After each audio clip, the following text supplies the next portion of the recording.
Eh bien, salut tout le monde et bienvenue dans cette nouvelle review comics qui n'en est pas vraiment une dans le sens où je vais pas vraiment donner de notes au récit, etc. Parce qu'il y a 5 tomes, donc ce serait vraiment trop long pour ça. Donc je vais vraiment présenter l'histoire, enfin non, même pas vraiment, je vais pas vraiment faire ça, je vais juste voilà, vous présenter mon ressenti sur cette série que j'ai découvert il y a peu. Donc voilà, donc la série qui est American Vampire, du tome 1 à 5. Donc voilà, moi j'ai découvert voilà, cette série il n'y a pas longtemps. Personnellement, voilà, je le dis directement, c'est un gros coup de cœur cette série. J'ai vraiment pris une grosse claque avec ces 5 tomes. Ils sont tous très bons, il y en a des meilleurs que d'autres. Mais globalement c'est excellent, c'est maîtrisé tant par le scénario, qui est donc le scénariste n'est d'autre que Scott Snyder, qu'on peut retrouver sur Batman en grande partie chez DC Comics, puis sur d'autres séries comme Superman Unchained. Il a fait aussi Swamp Thing au début.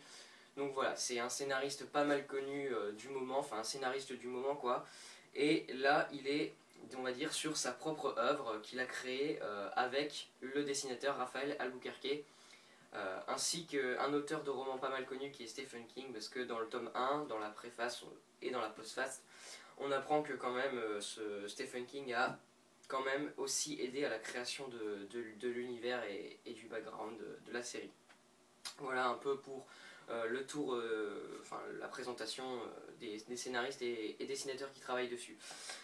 Voilà, moi j'ai vraiment adoré cette série. C'est une série Vertigo, j'ai oublié de le dire parce que voilà, il y a peut-être des gens qui connaissent pas ça forcément, mais même si bon, je pense que ceux qui regardent mes vidéos savent faire la différence. Mais voilà, pour ceux qui sauraient pas, donc Vertigo c'est une branche qui appartient à DC Comics, mais ça n'a rien à voir, c'est-à-dire que vous n'allez pas croiser les personnages qu'on a l'habitude de voir comme Batman, Superman et tout. C'est vraiment des histoires indépendantes où des auteurs vont créer vraiment leur univers et ils sont libres de faire ce qu'ils veulent.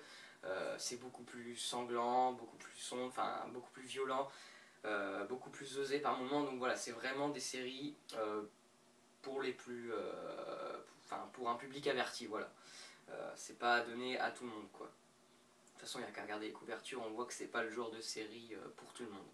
Voilà, donc je préférais préciser. Je vais vite fait vous raconter ce qui se passe dans les tomes. Donc le tome 1, c'est vraiment, on pose les bases, on raconte les origines de les origines de deux personnages, les deux personnages qui vont être au centre de l'histoire, qui personnellement sont les deux personnages que je préfère. Donc le premier, Skinner Sweet, l'espèce de bandit du Far West qui va se retrouver à devenir une nouvelle espèce de vampire capable de résister aux rayons du soleil et qui était jusque-là la faiblesse des vampires venus d'Europe. Et voilà, et dans un deuxième temps, c'est aussi la création d'une deuxième vampire de cette nouvelle espèce qui est de Skinner Sweet, qui est Pearl Jones, une jeune femme qui rêvait de devenir actrice, mais qui va se retrouver à servir de dîner pour des vampires européens, et elle va se faire voilà, vraiment massacrer, mais c'était sans compter Skinner Sweet qui va la sauver de justesse en la transformant en une nouvelle vampire comme lui, capable de résister au soleil. Voilà un peu pour le tome 1. Je vous dis, je rentre vraiment pas en détail, mais personnellement, voilà, quand je suis ressorti de cette lecture, j'étais vraiment sur le cul. C'est pour moi un des meilleurs de la saga pour l'instant. Le tome 1 est vraiment excellent, j'aurais pratiquement aucun défaut à lui donner. Graphiquement, c'est magnifique, c'est que du Albuquerque, ça fait plaisir. Je vous montre quelques pages parce que jusque là je vous ai pas montré l'intérieur. Moi j'adore personnellement, je trouve ça sublime. Donc ici vous pouvez apercevoir donc Skinner Sweet, qui n'est pas du tout un personnage sympathique, faut dire ce qui est, mais moi je l'adore. Après vous avez voilà, donc, des planches comme ça. Enfin, c'est vraiment magnifique, moi graphiquement j'adore. Je l'ai découvert sur cette série, enfin même si j'avais déjà vu vite fait sur les backups de Batman, mais là j'ai vraiment découvert ce qu'il faisait et je trouve ça incroyable. Voilà, donc là on est en plein Far West. Enfin bref, le tome 1, une vraie claque, personnellement. Après il y a eu le tome 2, que j'ai aussi, enfin bref, je les ai tous adorés, mais le tome 2, allez, peut-être un peu moins bon. Le seul défaut que je pourrais lui donner, ça serait le manque d'Albuquerque par moment. C'est-à-dire qu'on va pas forcément retrouver tout le temps à Raphaël Albuquerque. On va retrouver d'autres dessinateurs, ce qui est plutôt regrettable. Enfin moi, ça m'a fait un peu embêter parce que c'est moins bon que Albuquerque, faut dire ce qui est. Le tome 2 va se passer dans les années 30, en plein Las Vegas, complètement corrompu. Et il va introduire cette société qui s'appelle les Vassaux de Vénus, qui traquent les vampires. Voilà, c'est une nouvelle, comment dire, un nouveau principe qui est développé dans cette série. Donc on apprend qu'en fait il y a des vampires, mais il y a aussi des chasseurs de vampires qui s'appellent les vassaux de Vénus. Et donc voilà, c'est vraiment intéressant.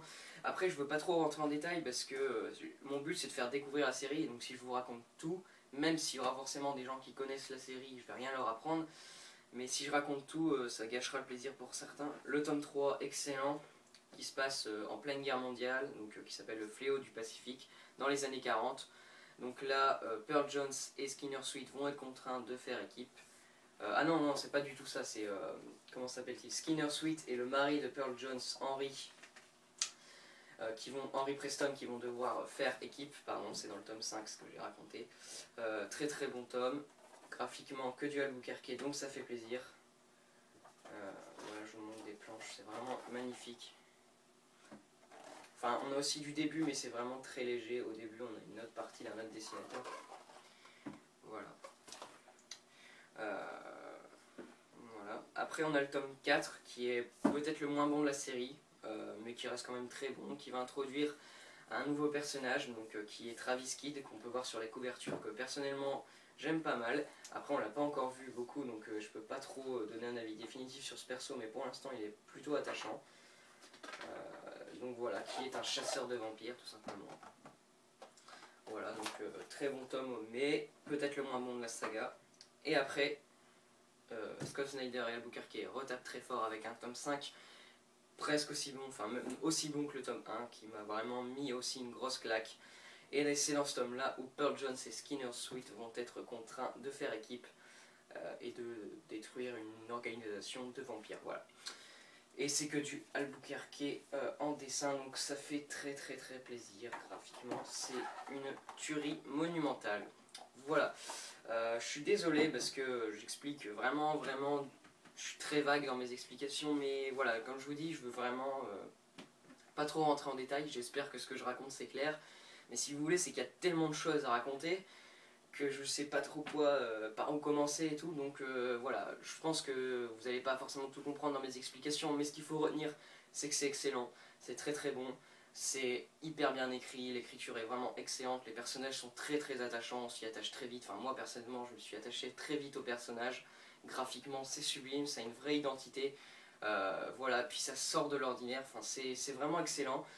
Moi ça m'a fait vraiment plaisir de changer un peu d'univers et tout, et c'est vraiment très très bon. Jusque là franchement je voulais pas me lancer dans les séries Vertigo parce que ça m'attirait vraiment pas, je me disais ouais bon j'aime pas trop ce genre de séries qui sont vraiment particulières des fois, parce qu'il faut dire ce qu'il y en a quand même des fois qui sont très particulières, mais celle-là franchement ça peut être lu par tout le monde, c'est vraiment très bon, et enfin ça peut être lu par tout le monde, attention, je veux dire que c'est très compréhensible, c'est pas particulier, loin de là. Après ça reste du Vertigo, donc c'est pour public averti, et ça faut le préciser. Mais c'est en aucun cas un défaut. Hein. Voilà, donc j'aurais vraiment pas trop de défauts. Il y a quelques tomes un peu en dessous, je vous dis, où des fois il manque du Albuquerque, donc ça fait un peu plaisir, ça fait pas trop plaisir graphiquement. Sans compter que les remplaçants sont pas toujours très très bons. Scénaristiquement, il y a des numéros, enfin des arcs un peu plus lents que d'autres et tout. Mais globalement, c'est une série qui n'a pas fait vraiment de faux pas, donc voilà, je vous conseille vraiment, prenez le tome 1, essayez-le, et voilà, si vous vous accrochez, vous allez vite tomber accro et vouloir la suite, parce que moi c'est ce qui m'est arrivé. Voilà, donc je vais éviter de tourner en rond, de me répéter pendant 3000 heures. Globalement, je vous conseille complètement cette série Vertigo.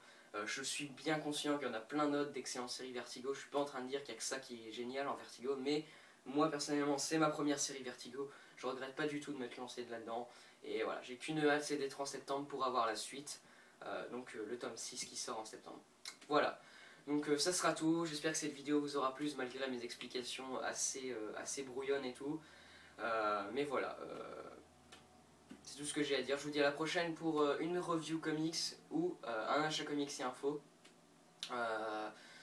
Voilà, donc à plus tout le monde, prenez soin de vous et à la prochaine.